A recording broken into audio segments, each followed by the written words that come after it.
So this is Narada Muni continuing to instruct Maharaj Yudhisthira.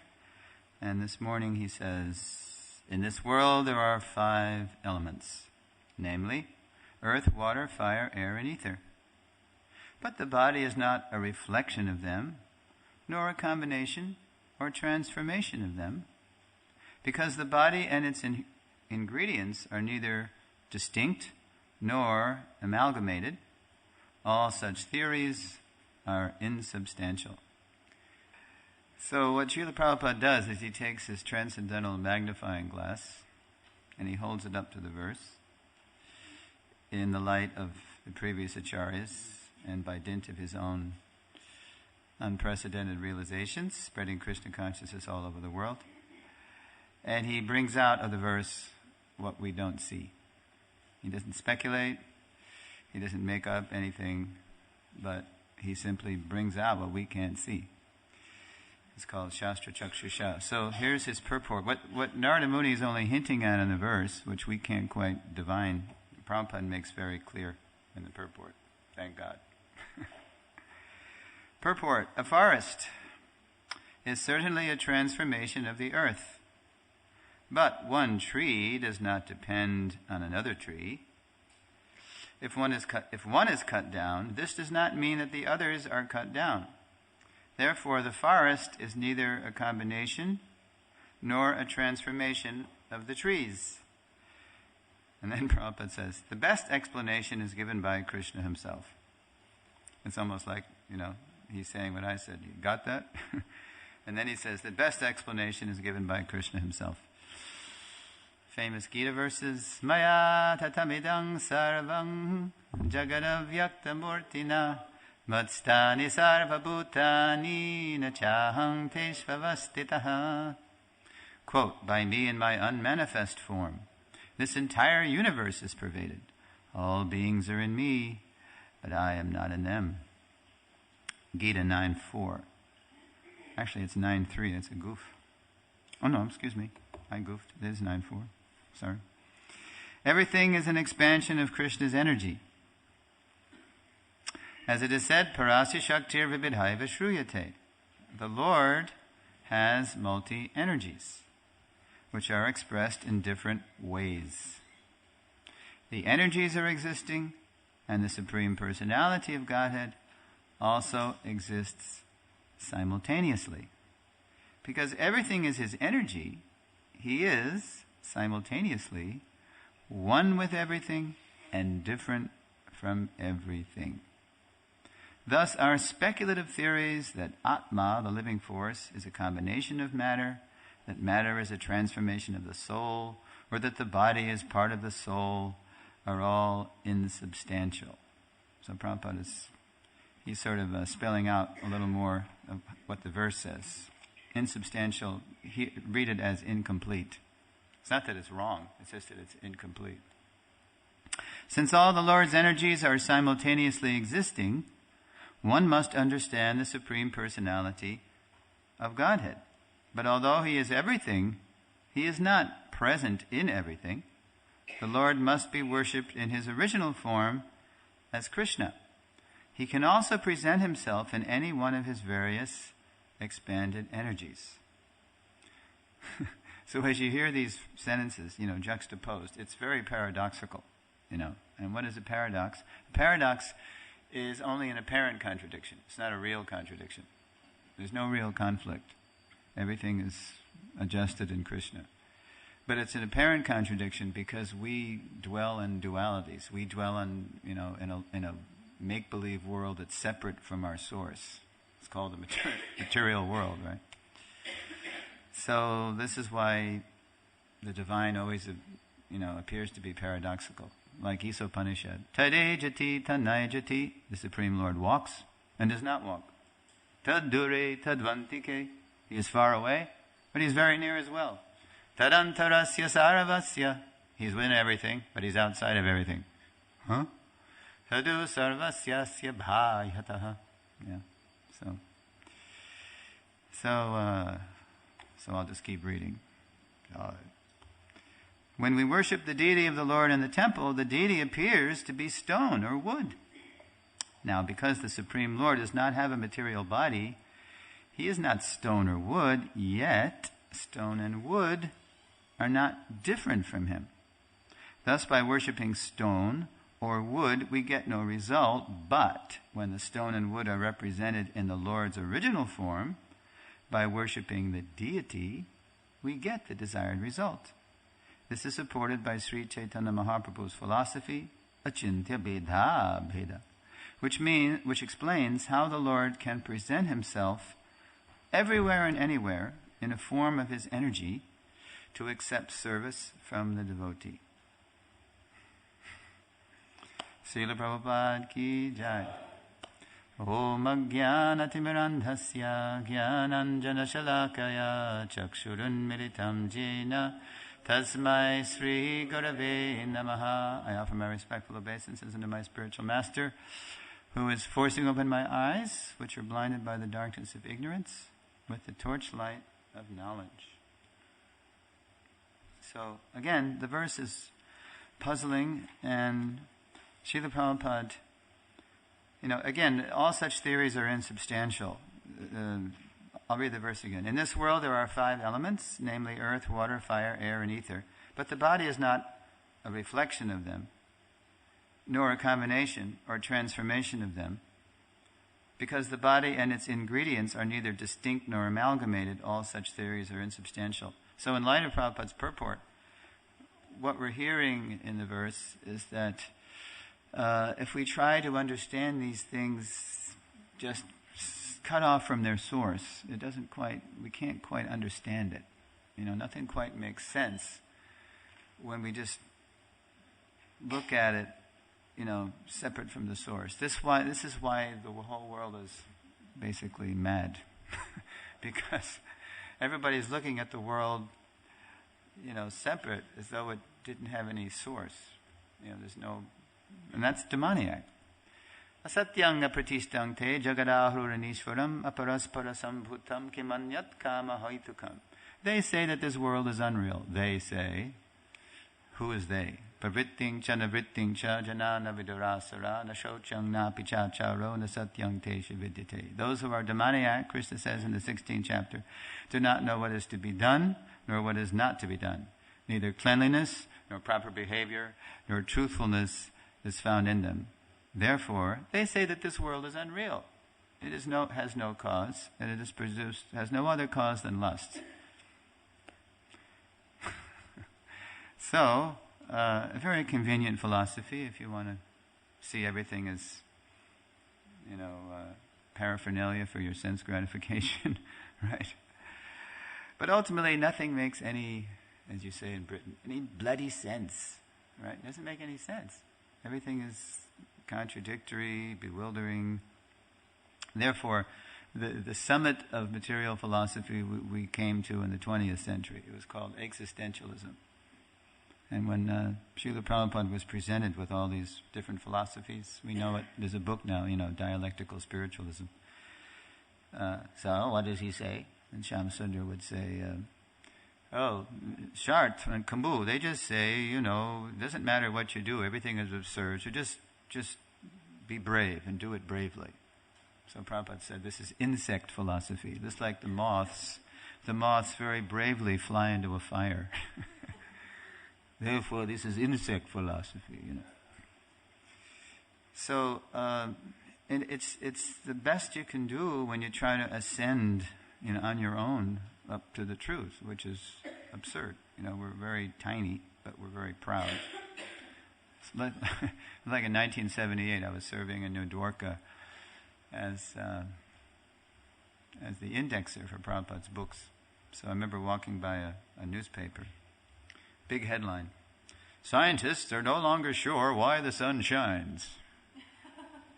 As though they were ever sure, right? I mean, you can never be sure, as Prabhupada points out in Isopanishad, about anything, because there's always some case you haven't considered, right? And the example: if you want to find out know who your father is, you have to ask your mother. Ultimately, although see how these analogies are even tough these days, right? The mother might not even know, or even Like Prabhupada told that story of Satyakam. Satyakam went to Gautam Muni and said, can I be your disciple? And Gautam Muni says, well, are you Brahmin? And the boy was very honest. And so he said, I don't know. Well, go ask your mother. So he asked his mother, and the mother frankly said, well, I've known so many men, I can't tell you, who your father is.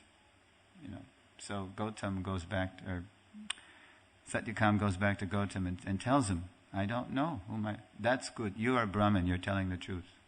You're truthful. So we can never know on our own what is what. So all such theories are insubstantial. They're incomplete. On the one hand, everything looks very different, right, and contradictory. Like, literally, before I read Prabhupada's Bhagavad Gita, I was developing these psychosomatic symptoms that somebody was strangling me because I felt so oppressed by all the contradictions of the world. Everything was contradictory. There was as many reasons to do something as not to do something. And even Arjuna offers this as one of his reasons why he shouldn't fight. Where does that go? Chaitad vidmakataranno gariyo nadvajayema no jariva najayahu yaneva hatva najajivisamas tevastitak pramukhe dharta rashtra. This is this final reason he said he doesn't want to fight. This is in the second chapter. All of them are in the first chapter except this last one. Nor do we know which is better, conquering them or being conquered by them. The sons of Dhritarashtra, whom if we killed we should not care to live, are now standing before us on this battlefield.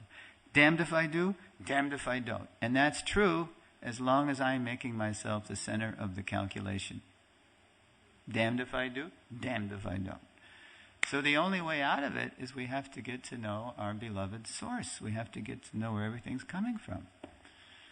And then, when we understand what our duty is and what life's all about and how everything in this world is not simply, prey for my predatorial tendency to exploit and enjoy and control, but everything's actually paraphernalia for Jaga. It's to be offered to Krishna. This is such a relief. Oh my God.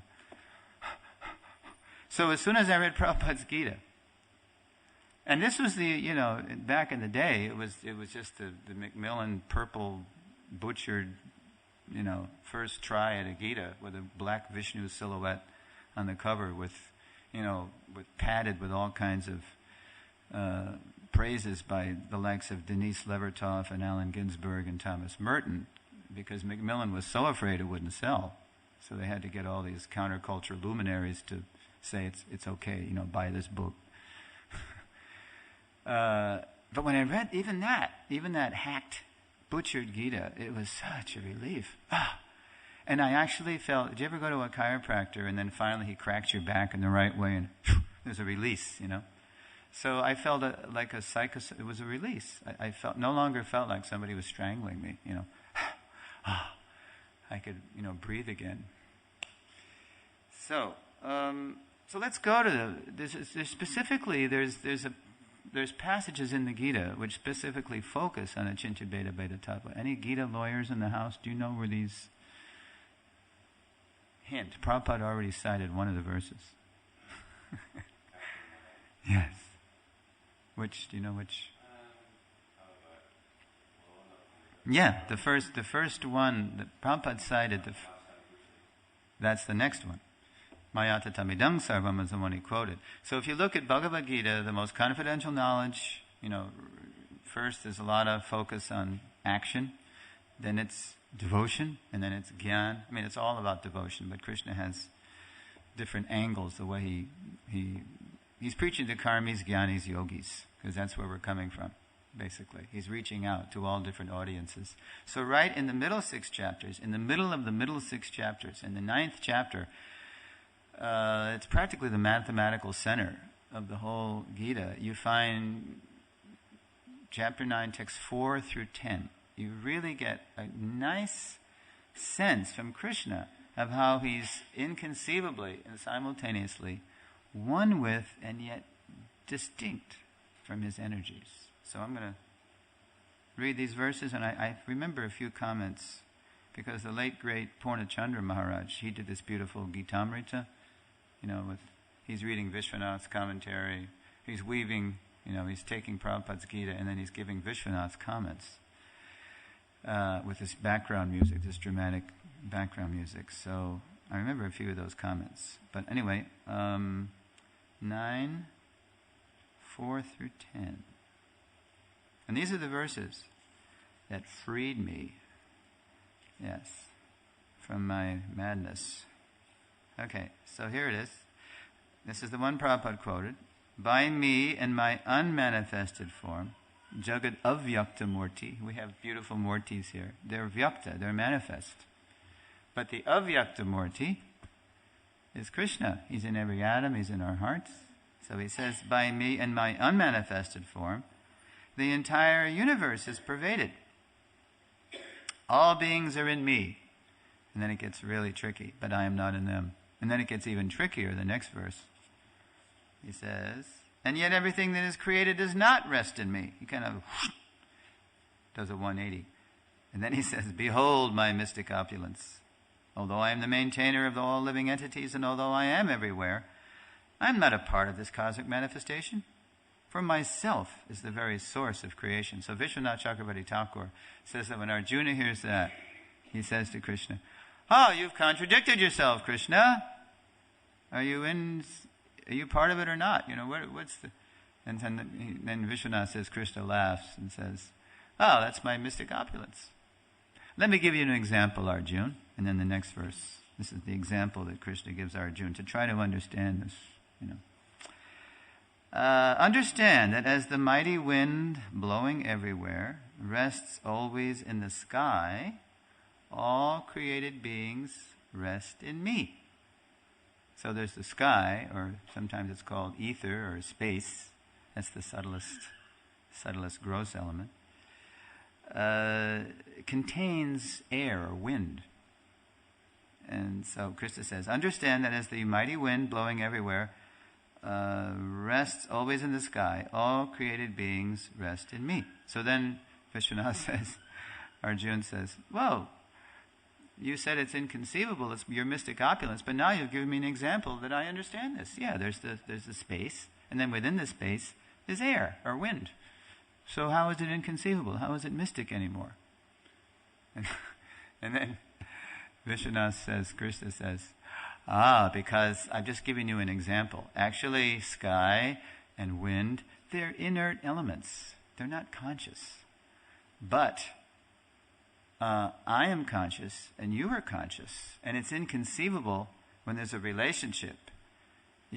Say you have a boss and his workers. And the boss becomes dependent on the workers, and the workers become dependent on the boss. So they get attached. But I'm not attached. I'm aloof. So that's inconceivable. How when you're dealing with conscious living beings, there's a simultaneous involvement but non-involvement. Krishna is all-pervading, but he's aloof. Okay, so then he goes on. It gets better here. O son of Kunti, at the end of the millennium, all material manifestations enter my nature. And at the beginning of another millennium, by my potency, I create them again. The whole cosmic order is under me. Under my will, it is automatically manifest, again and again. And under my will, it is annihilated, automatically. Parasya shaktir vividhaiva shruyate. Just by determining or desiring, it's there.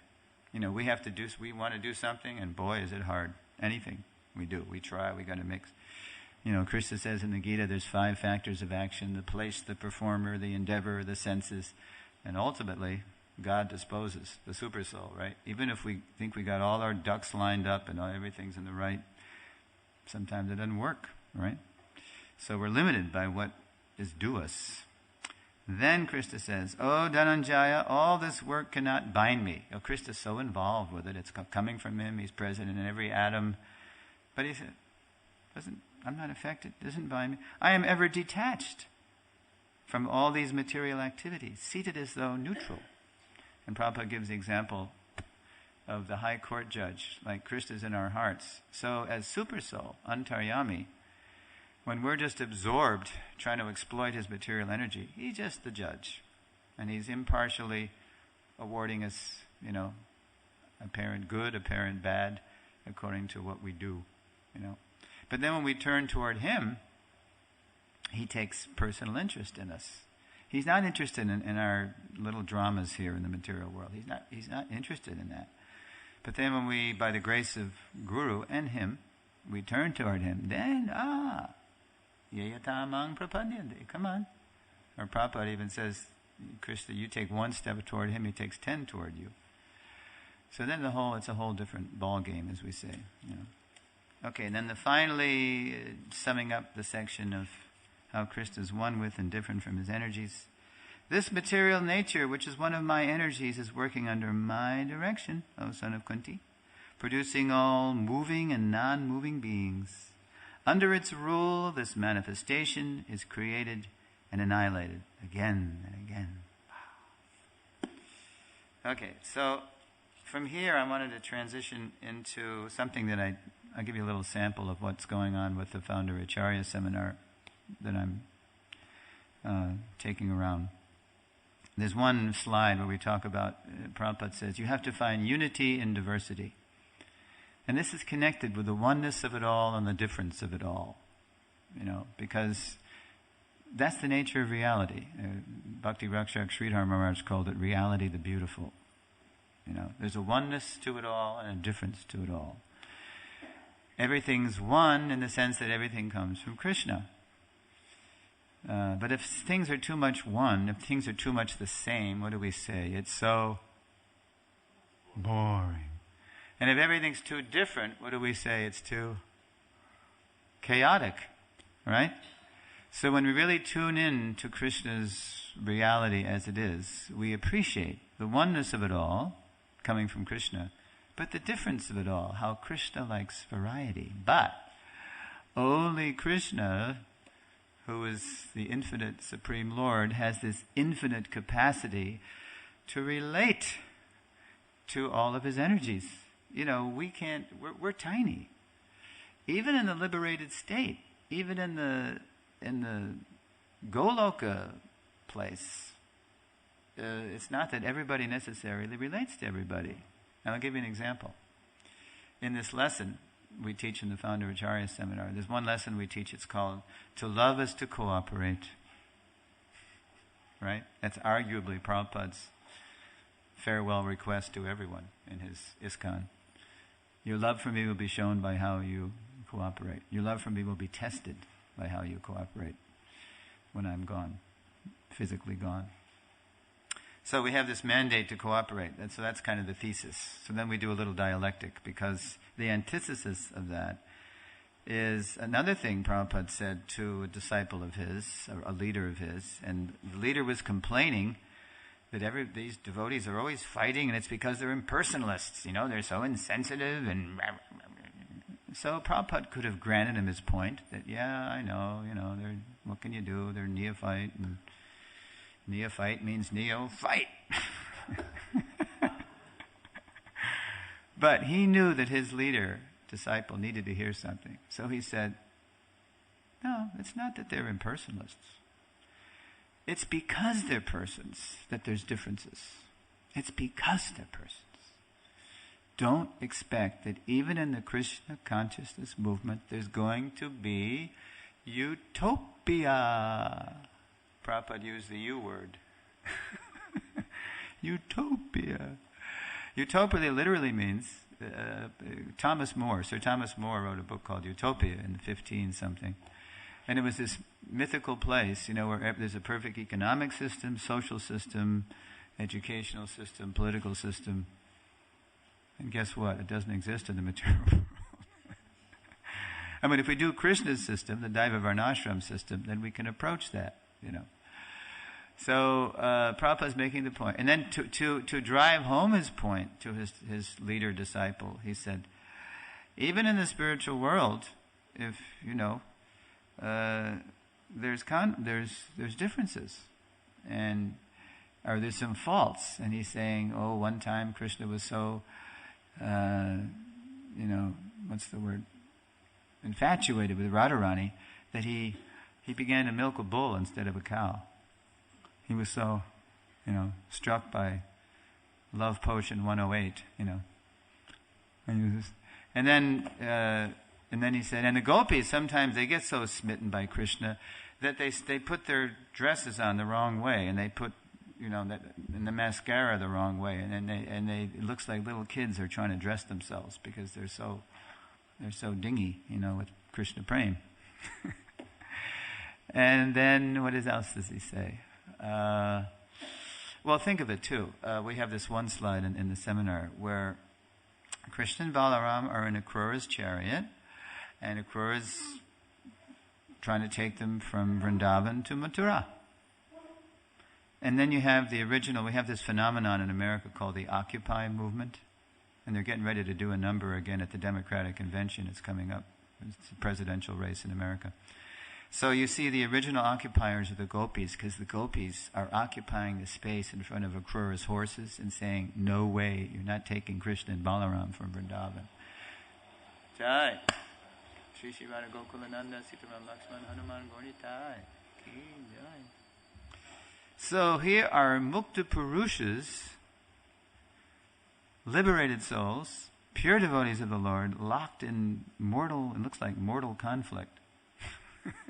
But they're perfectly playing their parts. And Prabhupada says in this letter to his disciple, it's not material conflict, difference. It's not material envy. He says, one gopi will see another gopi do something nice for Krishna, and then the gopi will think, oh, she's done so nicely for Krishna. And Prabhupada said, that's envy. But there's no malice. With malice toward none, as our Abraham Lincoln said in America, with malice toward none. Material envy means I want to cut that person down, But spiritual envy is, oh, I'm jealous. I'm going to do something better for Krishna. So that there's this ever-increasing, competition to please Krishna.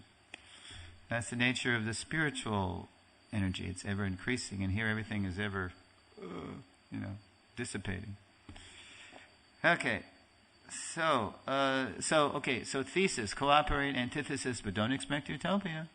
And then the next letter we bring up in the seminar is a letter to another leader, and he was telling this leader, we have to find our unity amid our diversity. And how do we do that? Prabhupada says, in the material world, there's so much diversity, but there's no unity because there's no common center. So the way we're going to find our unity and diversity is we all are really trying to please Krishna. No hidden agendas, no pretense, no fake, anyabilashito shunyam, no other desires. And that's a journey to get there, but that's the target. So the way this Krishna consciousness movement is going to survive and thrive, Srila Prabhupada was telling this leader, is if we find our unity, Krishna, our common center, amid our diversity. And then he said, Prabhupada went so far as to say, therefore I am asking all our leaders to come together in Mayapur every year to discuss how we can have unity in diversity. That's the overarching theme. It's supposed to be the overarching theme of our international, yearly annual leadership gathering. So that's big. That's huge. Okay, what else do I have? Yeah, so not only in Mayapur, but here, everywhere, This is the age of quarrel. This is the age of non-cooperation. This is the age of my way or the highway. This is the age of conflict. Conflict happens. Therefore, a growth industry is conflict resolution, right? But we're here to practice surrender to Krishna, cooperating to do that. I asked Ambarish Prabhu, the main donor for the Temple of the Vedic Planetarium project, the Adbhuta Mandir, and I said, Ambarish Prabhu, what's your biggest challenge in trying to marshal the resources and well, Suresvara, he says in his Detroit accent, It's cooperation, Suresvara. It's so difficult to get people to cooperate because everybody's got their own little dramas and their own little agendas, and So, for the sake of Lord Chaitanya is asking us to cooperate to build this, wonder of the world. But not just that, right here, right in Bhaktivedanta Manor or wherever people are living, the challenge in Kali Yuga is to cooperate, and that means we have to become absorbed in Krishna's drama and forget our own soap operas. Forget it. That's why we keep coming back to this place, to act out our soap operas, our God projects. Didn't work before, but I'm determined this time. I'm going to control and enjoy if it kills me, and it does. So we come back again and again and again. Bhutta gramaksa evayam bhutva praliyate. Again and again. This host of beings is active. And again the night falls, O Partha, and they are helplessly dissolved. So that plays out in the macrocosm, and the microcosm. So we just have to keep our ear to the ground of our founder Acharya's instructions and his matchless gifts, accept them with gratitude, learn our lessons, get out of our, Atmavan Manyate Jagat, our tiny little boxes. And it's so much. I can tell you from my own life that life is so much more interesting. Even if that's what you're interested in, just having an interesting life. Now that I'm older now, so there's nothing left for me to do but try to really, try out, take Krishna for his word. Okay, he says he's going to protect me. He's surrendered unto me, and just do my work, So, okay, let's see what this is all about. Yeah. Okay, so it's getting a little late. And what happens? At 8:30 we stop everything, right? And then breakfast is at 9? 8:30, okay. So I'll read the verse again. If you have any questions or comments, please raise your hand. In this world there are 5 elements, namely earth, water, fire, air, and ether, but the body is not a reflection of them, nor a combination or transformation of them. In other words, merely.